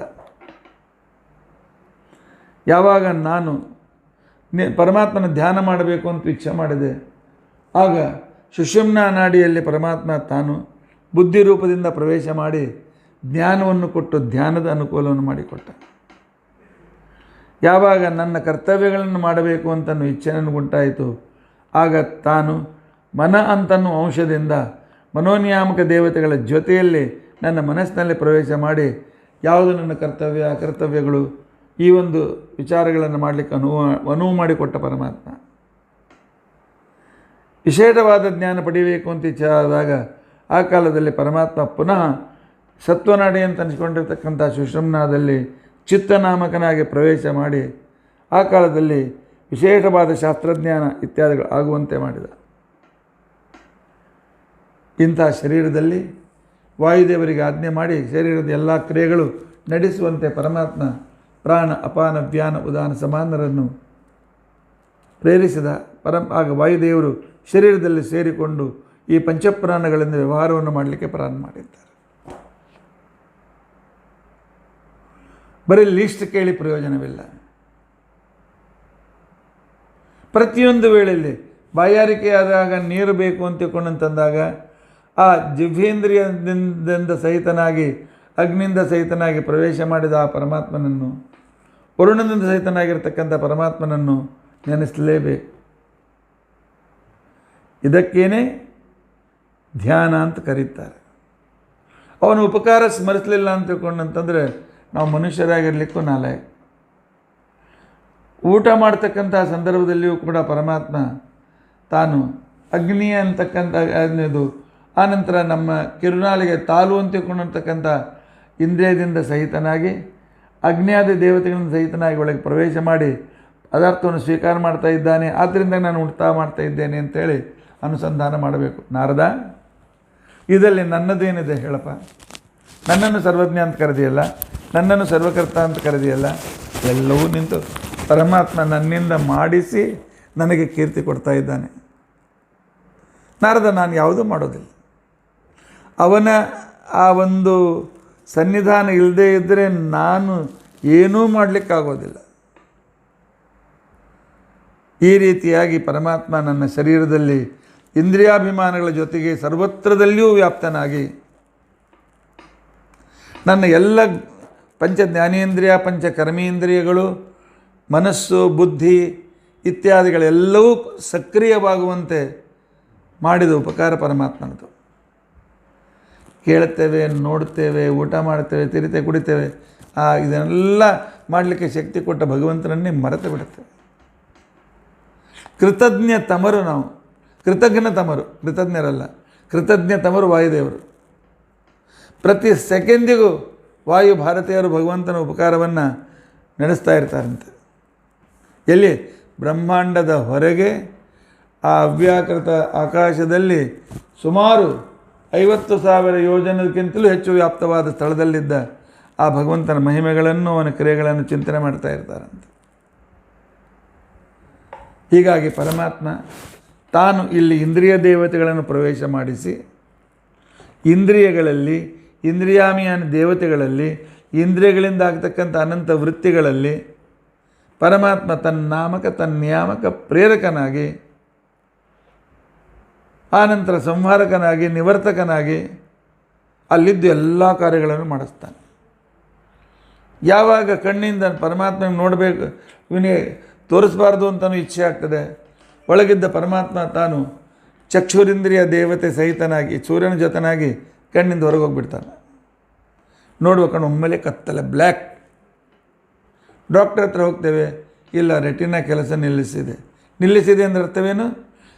ಚಕ್ಷುರಿಂದ್ರಿಯದಿಂದ ಸಹಿತನಾಗಿ ಅದರ ಅಭಿಮಾನಿಯಾದ ಸೂರ್ಯನ ಸಹಿತನಾಗಿ ವಾಯುದೇವರ ಸಹಿತನಾಗಿ ಪರಮಾತ್ಮ ಹೊರಗೆ ಹೋಗಿದ್ದಾನೆ.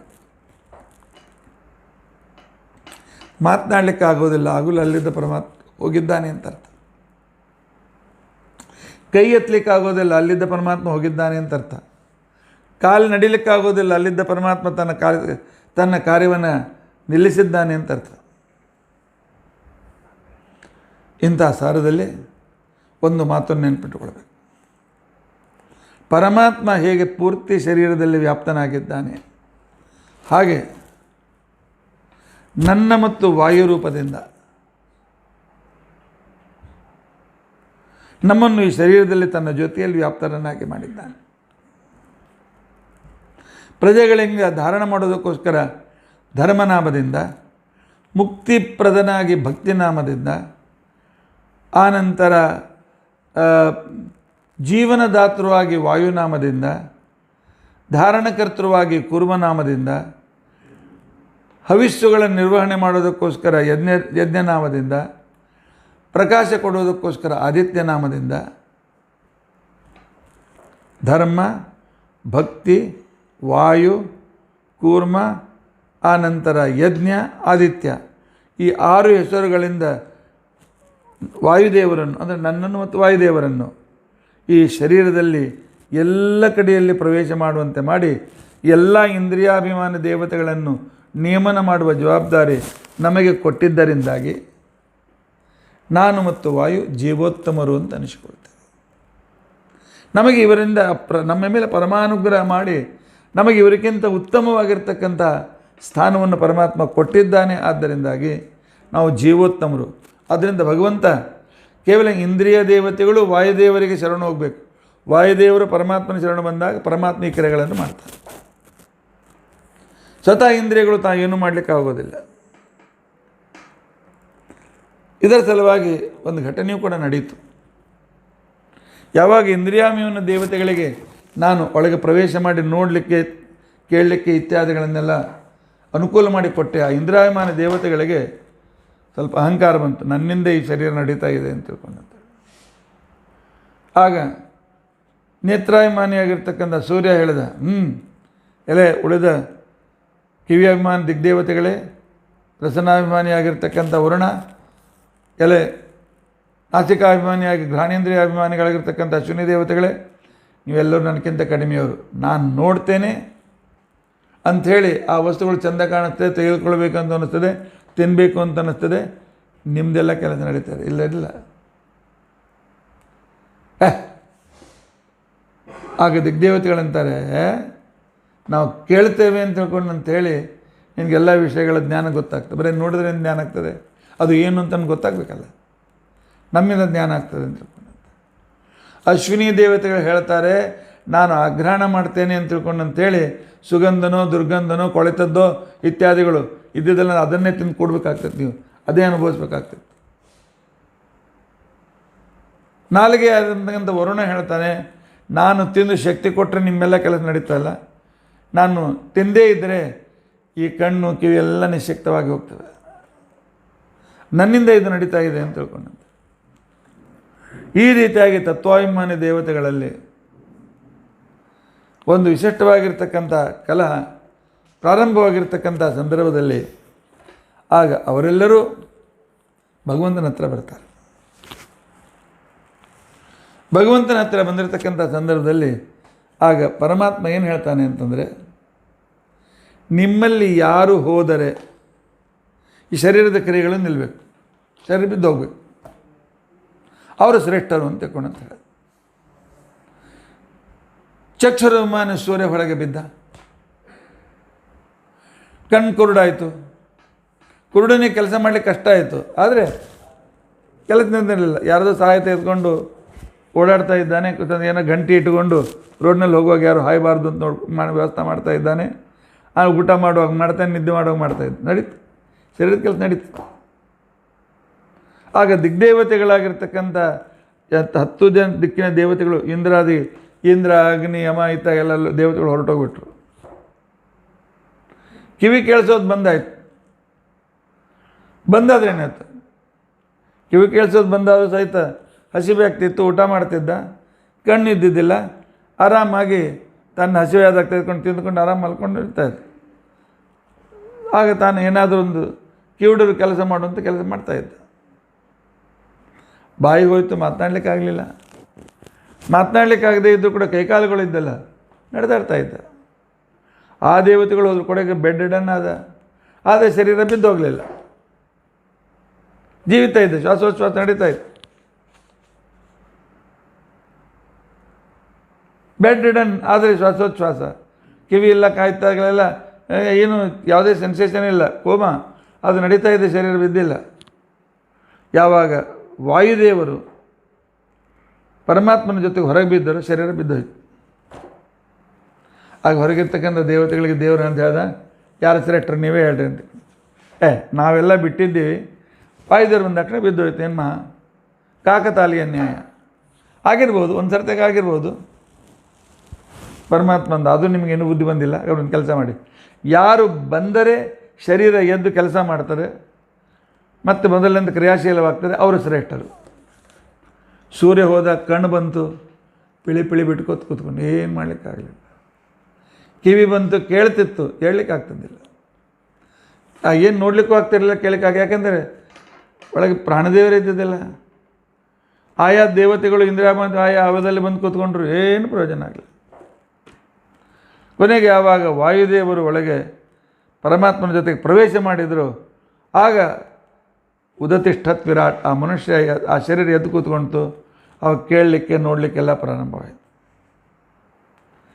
ಇದರಿಂದ ಏನು ನಿಶ್ಚಯವಾಯಿತು ಅಂತ ತಿಳ್ಕೊಂಡಂತಂದರೆ, ವಾಯುದೇವರು ಈ ಶರೀರದಲ್ಲಿಯೇ ಮುಖ್ಯವಾಗಿರ್ತಕ್ಕಂಥ ಉತ್ತಮ ದೇವೋತ್ತಮರು, ಜೀವೋತ್ತಮರು ಅಂತ ಅನಿಸ್ಕೊಂಡ್ರು. ಅವರಿಗೂ ಪ್ರೇರಕನಾಗಿ ಪರಮಾತ್ಮ ಸರ್ವೋತ್ತಮ ಅಂತ ತಿಳ್ಕೊಂಡು ಅಂತ ಅನಿಸ್ಕೊಂಡ. ಅವತ್ತಿನಿಂದ ವಾಯು ಹರಿ ಸರ್ವೋತ್ತಮ, ವಾಯು ಜೀವೋತ್ತಮ ಅಂತನ್ನುವ ಸ್ಲೋಗನ್ ಪ್ರಾರಂಭವಾಯಿತು. ಇದು ಯಾವಾಗಲೂ ನಾವು ಅಂತ ಇರಬೇಕು. ಯಾಕೆ ಇಂದ್ರಿಯಾಭಿಮಾನ ದೇವತೆಗಳ ಅಧೀನರು ಅಂತನ್ನೋದನ್ನು ನಾವು ತಿಳಿದುಕೊಳ್ಳಬೇಕು. ತಿಳಿದುಕೊಂಡಿರ್ತಕ್ಕಂಥ ಪದದಲ್ಲಿ ಆಗ ಎಲ್ಲ ದೇವತೆಗಳು ವಾಯುದೇವರನ್ನು ಸ್ತೋತ್ರ ಮಾಡ್ತಾರೆ. ತ್ವಯೇಂದ್ರಿಯ ಯುಜಾವಯಂ ಪ್ರತಿಬ್ರವೀಮಹಿ ಸ್ಪೃಧಾ ತ್ವಮಸ್ಮಾಕಂ ತಮಸ್ಮಾಸಿ. ಈ ರೀತಿಯಾಗಿ ಹರಿಸರ್ವೋತ್ತಮ ವಾಯುದೇವೋತ್ತಮತ್ವ ನಿರ್ಣಯ ಆದಾಕ್ಷಣಕ್ಕೇನೆ ಆ ಕಾಲದಲ್ಲಿ ಅಧಿದೈವ ಅಧ್ಯಾತ್ಮರಾದಂಥ ದೇವತೆಗಳು, ಅಂದರೆ ಒಳಗಿದ್ದ ಅಗ್ನಿಯಂತರ್ಗತನಾಗಿರ್ತಕ್ಕಂಥ ವಾಯು ಮತ್ತು ಇತ್ಯಾದಿಗಳು, ಪಂಚರೂಪದಿಂದಿರ್ತಕ್ಕಂಥ ವಾಯುದೇವರು ಆ ಕಾಲದಲ್ಲಿ ಆವಾಗ ಅವರು ತಮಗೆ ಎಷ್ಟೆಲ್ಲ ಭೋಗ ಮಾಡುವ ಸಾಮರ್ಥ್ಯ ಬಂತು. ಭೋಗ ಮಾಡೋ ಸಾಮರ್ಥ್ಯ ಬಂದಿರತಕ್ಕಂಥ ಸಂದರ್ಭದಲ್ಲಿ ಇರುವುದಕ್ಕೋಸ್ಕರ ಅವರಿಗೇನು ಸ್ಥಳ ಬೇಕಲ್ಲ, ಕಣ್ಣಿರಬೇಕಾದ್ರೆ ಶರೀರ ಬೇಕಲ್ಲ, ಕಿವಿ ಇರಬೇಕಾದ್ರೆ ಶರೀರ ಬೇಕು. ಅದಕ್ಕೋಸ್ಕರ ಅವ್ರೇನು ಮಾಡಿದರು, ಭೋಗ ಸಾಮರ್ಥ್ಯವನ್ನು ವಾಯುದೇವರ ಮುಖಾಂತರ ಕೊಟ್ಟಿದ್ದಿ, ನೋಡುವ ಸಾಮರ್ಥ್ಯ ಕೊಟ್ಟು, ಕೇಳುವ ಸಾಮರ್ಥ್ಯ ಕೊಟ್ಟು, ಆದರೆ ದೇಹನೇ ಇಲ್ಲ. ಅದಕ್ಕೋಸ್ಕರ ನಮಗೆ ಇರಲಿಕ್ಕೆ ಒಂದು ಭೋಗಾಯತನ, ಭೋಗಕ್ಕೆ ಅನುಕೂಲವಾದಂಥ ಒಂದು ವಿಶಿಷ್ಟವಾದ ಶರೀರ ಕೊಡು, ಪರಿಪೂರ್ಣವಾದ ಶರೀರ ಇರಬೇಕು ಅಂತೇಳಿ ಭಗವಂತನಿಗೆ ಆ ಕಾಲದಲ್ಲಿ ಅತೃಪ್ತರಾಗಿ ಭಗವಂತನಿಗೆ ಪ್ರಾರ್ಥನೆಯನ್ನು ಮಾಡಿಕೊಂಡಿದ್ದಾರೆ. ಪ್ರಾರ್ಥನೆಯನ್ನು ಮಾಡಿಕೊಂಡಿರ್ತಕ್ಕಂಥ ಸಂದರ್ಭದಲ್ಲಿ ಆಗ ಪರಮಾತ್ಮ ಏನು ಮಾಡಿದ ಅಂತ ತಿಳ್ಕೊಂಡಂತಂದರೆ, ಆವಾಗ ಅವರಿಗೆ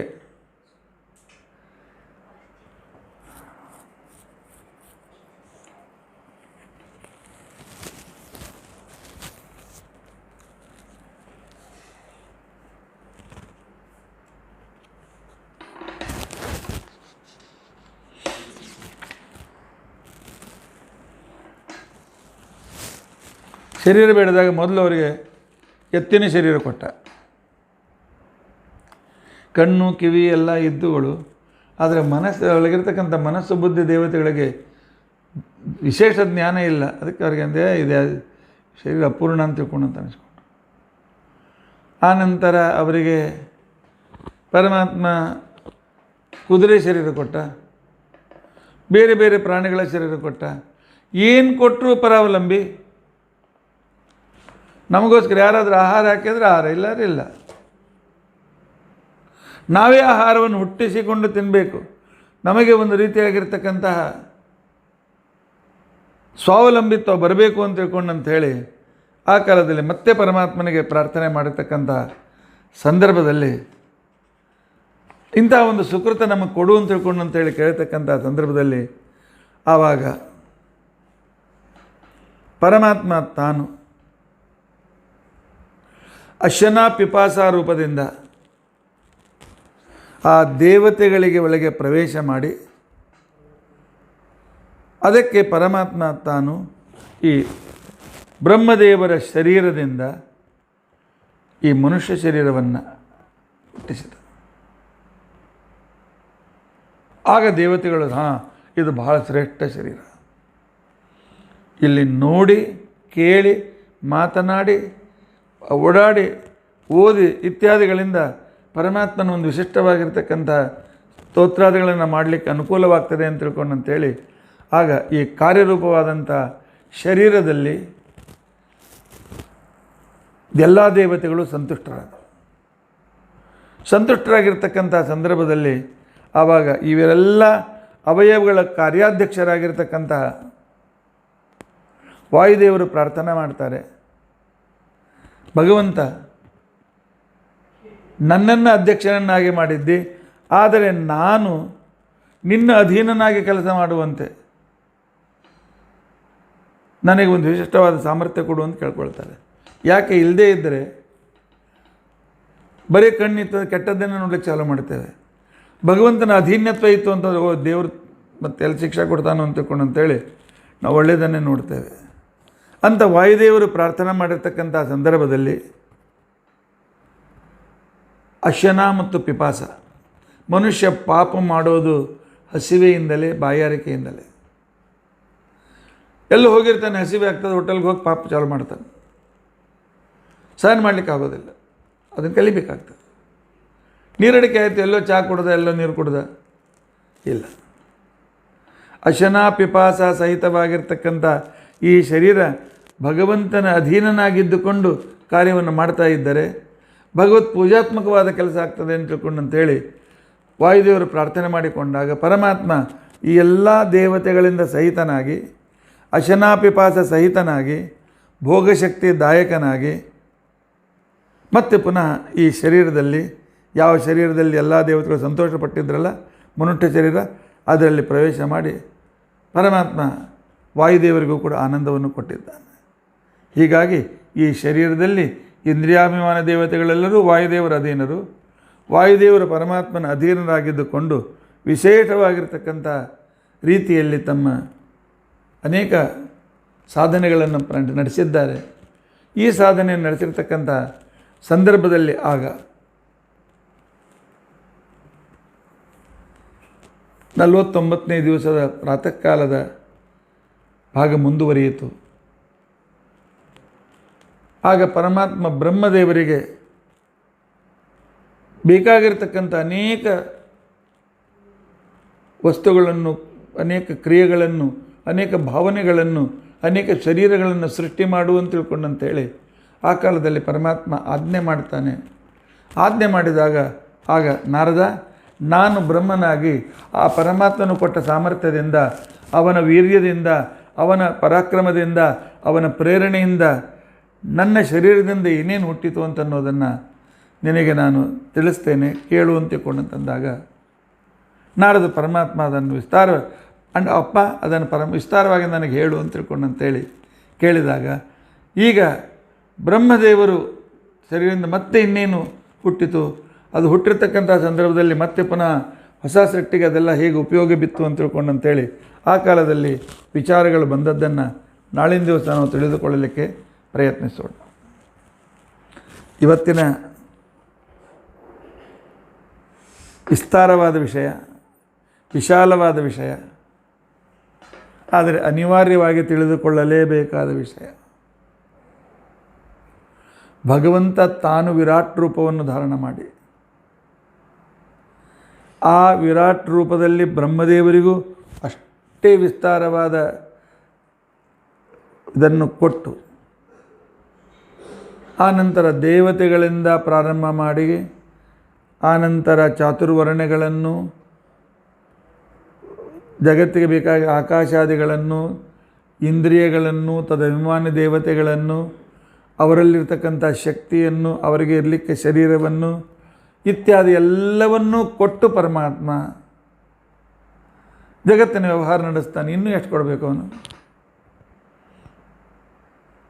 ಇನ್ನೂ ಕೊಡ್ತಾನೆ, ಪ್ರತಿ ದಿವಸ ಕೊಡ್ತಾನೆ, ಪ್ರತಿ ಕ್ಷಣಕ್ಕೆ ಕೊಡ್ತಾನೆ. ಅವನು ಕೊಡದೇ ಇದ್ದರೆ ನಮಗೇನೂ ಇಲ್ಲ. ಆದ್ದರಿಂದಾಗಿ ಈ ಸೃಷ್ಟಿಗೆ ವೈರಾಜ ಸೃಷ್ಟಿ ಅಂತ ತಿಳ್ಕೊಂಡಂತಾರೆ. ಆ ಸೃಷ್ಟಿ ಇನ್ನೊಂದು ಸ್ವಲ್ಪ ಬಾಕಿ ಇದೆ. ಆ ವೈರಾಜ ಸೃಷ್ಟಿಯಿಂದ ನಾವು ತಿಳಿದುಕೊಂಡು ಆನಂತರ ಪರಮಾತ್ಮನಿಂದ ಆಜ್ಞಪ್ತರಾದ ಬ್ರಹ್ಮದೇವರಿಂದ ಏನೇನು ಯಾವ್ಯಾವ ಕ್ರಮದಲ್ಲಿ ಹುಟ್ಟಿತು ಅಂತ ತಿಳ್ಕೊಂಡಂತನ್ನೋದು ಅದನ್ನು ನಾವು ನಾಳಿನ ದಿವಸ ತಿಳಿದುಕೊಳ್ಳಿಕ್ಕೆ ಪ್ರಯತ್ನಿಸೋಣ. ಬಹಳ ವಿಸ್ತಾರವಾದ ವಿಷಯ, ಆದರೆ ತಿಳಿದುಕೊಳ್ಳಲೇಬೇಕಾಗಿರ್ತಕ್ಕಂಥ ವಿಷಯ. ಆದರೂ ಇವತ್ತು ನಾವು ಇಂದ್ರಿಯಾಭಿಮಾನಿ ದೇವತೆಗಳಿಗೆ ಸ್ವಾಮಿಯಾಗಿರ್ತಕ್ಕಂಥವನು ವಾಯುದೇವರು, ಅವರಿಗೂ ಸ್ವಾಮಿಯಾಗಿರ್ತಕ್ಕಂಥ ಪರಮಾತ್ಮ ಅಂದರೆ ಹರಿಸರ್ವೋತ್ತಮ ಮತ್ತು ವಾಯು ಜೀವೋತ್ತಮತ್ವದ ಏನು ಅಂತರಾರ್ಥ ಇದೆ, ಆ ಅಂತರಾರ್ಥದ ಜ್ಞಾನ ಇವತ್ತು ನಾವು ಯಥಾಶಕ್ತಿ ತಿಳಿದುಕೊಳ್ಳಿಕ್ಕೆ ಪ್ರಯತ್ನ ಮಾಡಿದ್ದೇವೆ. ಇನ್ನು ಸರಿಯಾಗಿ ನೆನಪುಳಿಲಿ, ನೆನಪಿಟ್ಟು ಪುನಃ ನೆನಪಿಗೆ ಬರಲಿ, ಮತ್ತೆ ಪುನಃ ನಾವು ಚಿಂತನೆ ಮಾಡೋಣ ಅಂತ ತಿಳ್ಕೊಂಡಂತನೂ ಅಭಿಲಾಷೆ ನಮಗಿದ್ದರೆ ಮತ್ತು ಅದೇ ದೇವರಿಗೆ ಶರಣು ಹೋಗೋಣ. ಯಾಕೆ ಒಳಗೆ ಮನಸ್ಸು, ಬುದ್ಧಿ, ಸ್ಮೃತಿ ಇತ್ಯಾದಿಗಳಿಂದ ಇರತಕ್ಕಂಥವನು, ಆಯಾ ಅಭಿಮಾನಿ ದೇವತೆಗಳ ಜೊತೆಗೆ ಇರತಕ್ಕಂಥವನು ಭಗವಂತ, ಅವನಿಗೇ ಕೇಳ್ಕೊಳ್ಬೇಕು. ದೇವತೆಗಳು ಅವನು ಕೇಳ್ಕೊಂಡಂತ ನಾವು ಕೇಳೋದು ಬೇಡವೆ? ಪರಮಾತ್ಮ ಏನು 5 ದಿನಗಳಿಂದ ಸೃಷ್ಟಿಯ ಕ್ರಮ ನಡೆದಿದೆ ಇದನ್ನು ನೆನಪುಳಿಯುವಂತೆ, ಅವುಗಳು ತಿಳಿದು ನಮ್ಮ ಮನಸ್ಸಿನಲ್ಲಿ ನೆನಪುಳಿಯುವಂತೆ ಮತ್ತು ಆಯಾ ಸಂದರ್ಭದಲ್ಲಿ ನೆನಪಾಗುವಂತೆ ಪರಮಾನುಗ್ರಹ ಮಾಡು ಅಂತ ತಿಳ್ಕೊಂಡಂತೇಳಿ ಪ್ರಾರ್ಥನೆ ಮಾಡ್ತಾ ಇವತ್ತಿನ ಆ ಭಾಗವನ್ನು ಭಗವಂತನಿಗೆ ಅರ್ಪಿಸೋಣ. ಶ್ರೀಕೃಷ್ಣಾರ್ಪಣಮಸ್ತು. ಜಯತ್ವರ ಚಿಂತೆ ಪರಮಗುರುರಭೀಷ್ಟಾವಾಪ್ತಿದ ಸಜ್ಜನಾನಂ ನಿಖಿಲ ಗುಣಗಣಾರ್ಣೋ ನಿತ್ಯ ನಿರ್ಮುಕ್ತದೋಡ ಸರಸಜನೈನೋಸು ಶ್ರೀಪತಿರ್ಮಾನದೋನಃ.